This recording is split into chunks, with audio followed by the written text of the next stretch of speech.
Baru aja EVGA mengumumkan bahwa mereka akan berhenti memproduksi GPU untuk Nvidia. Dan dengan alasan yang disebutkan, kira-kira apakah akan ada brand lain yang mengikutinya?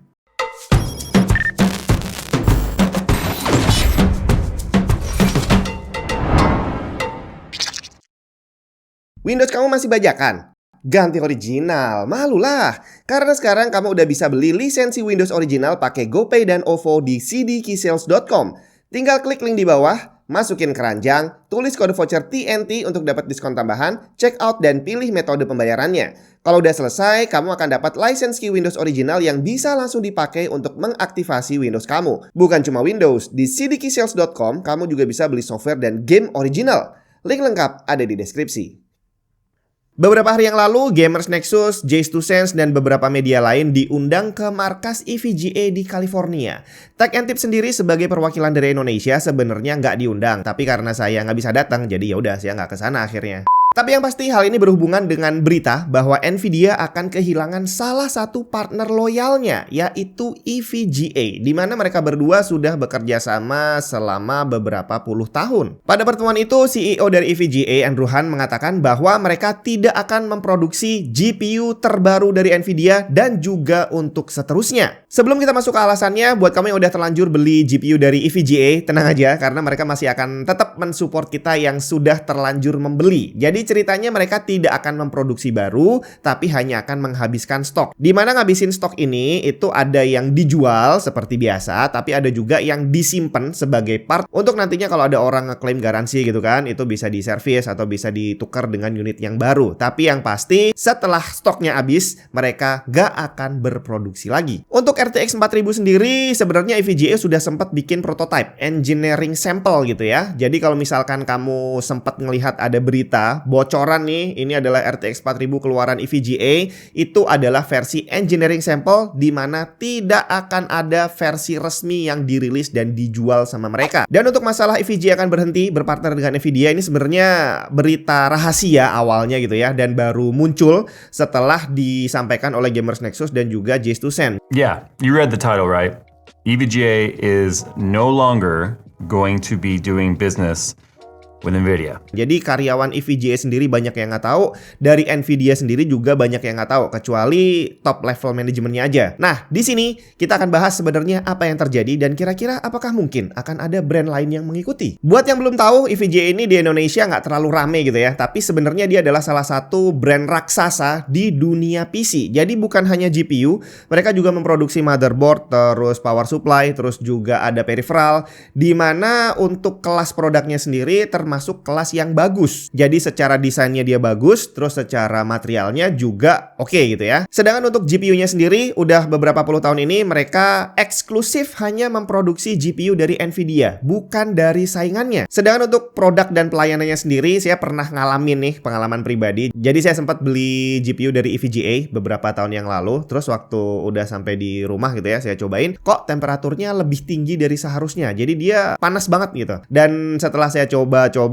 saya jadi curiga bahwa ini ada masalah dengan aplikasi thermal paste-nya. Tapi waktu mau saya bongkar, ternyata mereka pasang segel di baut, bre. Jadi saya nggak berani bongkar karena barangnya masih baru gitu kan. Tapi kalau saya harus nungguin RMA, itu juga malas banget karena prosesnya pasti bakal lama. Akhirnya saya coba menghubungi, karena saya nggak tahu distributornya di Indonesia, saya coba hubungi EVGA Pusat lewat email resmi dari websitenya. Ternyata direspon dengan sangat cepat. Saya langsung dikasih link untuk perwakilan distributor EVGA di Indonesia. Kemudian di sana saya ceritain masalahnya seperti apa dan saya bilang daripada RMA, boleh nggak nih saya bongkar sendiri, saya coba ganti thermal paste, tapi saya mau garansinya nggak hilang. Akhirnya di luar dugaan dibolehin sama mereka. Jadi dicatat dulu serial numbernya, kemudian dianggap segelnya tadi nggak ada, saya boleh bongkar sendiri, terus saya ganti thermal paste dan setelah saya coba akhirnya normal aja. Jadi daripada saya nungguin 2-3 minggu untuk RMA, akhirnya masalahnya selesai dalam waktu 30 menit. Dan kira-kira seperti itulah pelayanan EVGA untuk Indonesia. Indonesia. Nah, sekarang masuk ke permasalahannya. Jadi EVGA ini adalah salah satu AIB partner, add-in board partner dari Nvidia. Bukan hanya EVGA, AIB partner ini ada banyak. Jadi kalau kamu kenal Asus, MSI, Gigabyte, dan brand lainnya, itu adalah AIB partner. Berarti Nvidia mengeluarkan produk baru, dia punya spesifikasi seperti ini, chipnya harus pakai ini, kemudian memorinya seperti ini. Itu nanti speknya dikirim ke para partner ini tadi. Untuk nantinya para partner ini memproduksi GPU sesuai dengan bentuk desain mereka sendiri tapi dengan guide dari Nvidia. Nah, bedanya EVGA dengan brand lain adalah mereka hanya eksklusif membuat GPU dari Nvidia. Mereka nggak bikin dari Radeon. Dan ini sudah berlangsung selama beberapa puluh tahun. Berarti idealnya EVGA diperlakukan spesial dong ya sama Nvidia dibandingin sama brand lain. Tapi ternyata enggak bre. Dan EVGA sendiri bilang bahwa keputusan mereka ini bukanlah karena alasan duit, tapi karena alasan prinsip. Ada banyak poin yang mereka sampaikan di saat pertemuan dengan perwakilan dari beberapa media tadi, tapi di sini saya hanya akan sampaikan beberapa poin pentingnya aja. Nvidia sebagai produsen utama atau dia juga bisa disebut sebagai supplier untuk para AIB partner, itu punya kebijakan yang sangat ketat tentang kerahasiaan produk baru yang sedang mereka buat. Nah, rahasianya ini ternyata bukan hanya ke kita sebagai user, tapi juga ke para partner sebagai rekan produksinya. Jadi mereka baru akan membocorkan detail-detail bahkan sampai harga itu di saat Jensen Huang melakukan pengumuman gitu ya, bahwa kami sedang membuat GPU ini dengan harga kurang lebih sekian. Dan ternyata kita sebagai konsumen mendapat informasi itu berbarengan dengan para partnernya. Kalau kita sebagai user nggak dikasih tahu apa-apa di awal itu memang masuk akal. Tapi bagaimana dengan EVGA dan kawan-kawan? Mereka harus segera memproduksi, udah dikasih spek tapi mereka nggak dikasih tahu harganya. Ini sangat tidak masuk akal karena mereka sebagai produsen dapat informasi berbarengan dengan kita sebagai konsumen. Hal ini menurut EVGA sangat tidak sehat. Bagaimana mungkin mereka bisa membuat desain produk, kemudian perkiraan harga produksi untuk nantinya memperkirakan harga jual, kalau mereka sama sekali nggak dikasih bocoran di awal. Jadi di saat mereka tahu, hitungannya sudah terlambat karena konsumen sudah terlanjur tahu perkiraan harganya. Sebenarnya hal ini bukan hanya dialami oleh EVGA karena brand-brand lain pun juga mengeluhkan hal yang sama. Tapi yang membuat berbeda adalah EVGA hanya memproduksi GPU dari Nvidia. Jadi segala macam keribetan tadi berdampak paling besar hanya kepada EVGA. Itu tadi adalah alasan pertama. Berikutnya tentang persaingan yang udah semakin nggak sehat. Tadi udah saya ceritain bahwa Nvidia itu hanya memberikan guidance basicnya aja, bahwa speknya seperti ini, silahkan dibuat sebagus mungkin. Dan itulah yang dilakukan oleh para AIB partner. Mereka pengen bikin produk yang sebagus mungkin, tapi bukan untuk semuanya. Karena ada yang memang mereka berfokus bikin produk yang high end gitu ya, pakai partnya yang kelas atas, kemudian dibikin coolernya juga yang gede, terus ada RGB-nya yang otomatis harga GPU-nya nanti akan jadi lebih mahal. Tapi ternyata nggak semuanya seperti itu, karena dari brand yang sama mereka juga akan bikin versi yang lebih murah, termasuk akan ada brand yang memang pengen berfokus ngasih kesan ke konsumen bahwa mereka memang menjual barang yang ramah di kantong. Jadi akhirnya produk GPU yang mereka buat itu bukan yang bling-bling dengan lampu-lampu, tapi dibikin minimalis, kemudian coolernya juga nggak terlalu gahar gitu ya. Pokoknya cukup untuk digunakan aja. Makanya kalau kita mau belanja GPU, biasanya kita udah punya patokan sendiri bahwa oh si brand ini nih jualannya biasanya yang mahal.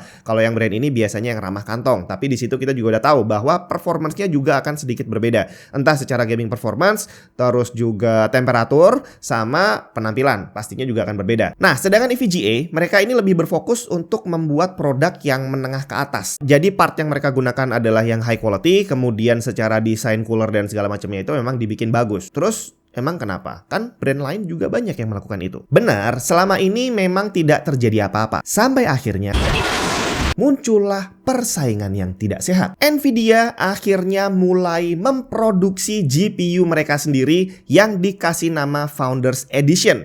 Ini sebenarnya bukan hal baru karena udah dari sejak beberapa generasi sebelumnya Nvidia punya Founders Edition. Tapi di sini udah mulai kelihatan arah-arah yang agak nggak bener gitu ya. Secara Nvidia itu adalah suppliernya untuk para AIB partner. Gimana mungkin si supplier ini akhirnya menjual barang mereka sendiri langsung kepada konsumen? Tapi di awal belum terjadi masalah karena di generasinya GTX 1000, jadi waktu GeForce Series 10 itu ya, itu harga dari Founders Edition lebih lebih mahal daripada MSRP, sekitar $100-an. Jadi di saat mereka merilis GTX 1000 yang versi Founders Edition, itu untuk para AIB partner masih nggak terlalu ngefek gitu ya, karena mereka masih bisa menjual lebih murah daripada Nvidia. Kemudian di saat RTX 2000 muncul, ini mulai terjadi masalah karena Nvidia mulai menurunkan harga, di mana versi Founders Edition-nya dijual sama dengan MSRP. Persaingan mulai menjadi nggak sehat nih, karena para partner ini jadi langsung head to head bersaing dengan Nvidia sebagai supplier. Dan ternyata masalah ini menjadi lebih parah saat rilisnya RTX 3000, di mana untuk beberapa tipe di sini Nvidia menjual lebih murah dari partnernya. Contohnya ini RTX 3090 Ti Founders Edition dijual jauh lebih murah dibandingin milik EVGA. Di mana di sini J2Sens sempat nanya sama EVGA, kamu jual harga segitu rugi nggak sih? Secara itu kamu udah kasih diskon. Dan ternyata EVGA bilang bahwa mereka udah jual rugi tapi masih kalah murah dibandingin sama Nvidia.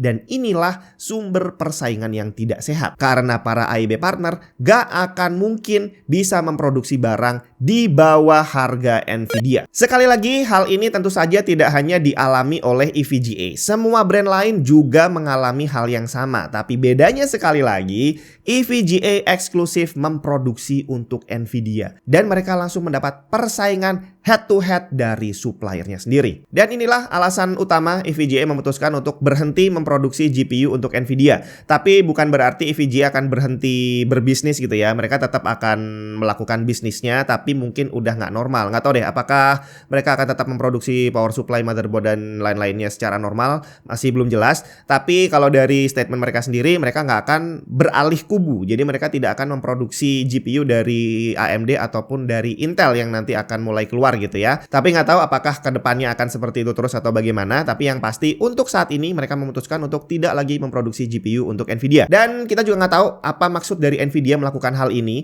Karena kalau masalahnya adalah persaingan di mana Nvidia sebagai supplier menjual barang lebih murah dari para partnernya, otomatis bukan hanya EVGA yang akan merasakan dampaknya. Cepat atau lambat, brand lain pun juga akan mengalami hal yang sama. Dan saat itu terjadi, apakah mungkin semuanya akan mengikuti langkah yang dilakukan oleh EVGA? Dan dengan yang terjadi sekarang, kita juga jadi bertanya-tanya, sebenarnya apa tujuan Nvidia? Apakah mereka ingin menjadi perusahaan seperti Apple yang bisa memproduksi dan juga menjual produknya sendiri langsung kepada konsumen?